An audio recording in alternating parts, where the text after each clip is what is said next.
నమస్కారం.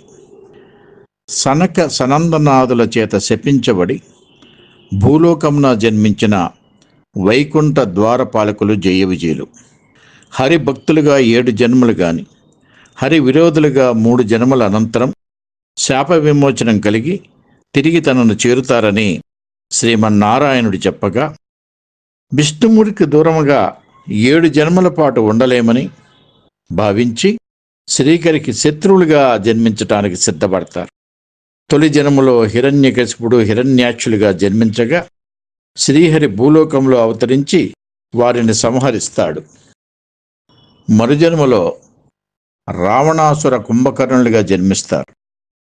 శ్రీహరి శ్రీరాముడిగా భూలోకంలో జన్మిస్తాడు. సీతాభరణం తదుపరి రామరావణ యుద్ధం జరుగుతుంది. యుద్ధం చివరలో రామరావణులు ఎదురెదురు తలపడతారు. రావణాసురుడు నిరాయుధుడవుతాడు.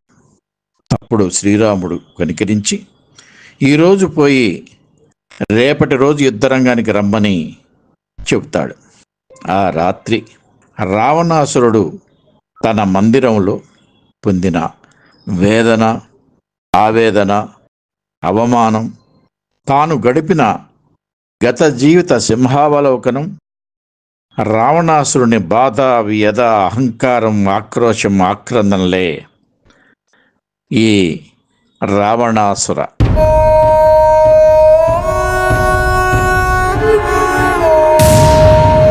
రాముడు, శ్రీరాముడు. ఆ శ్రీరాముడు వైకుంఠవాసి శ్రీమన్నారాయణుడా.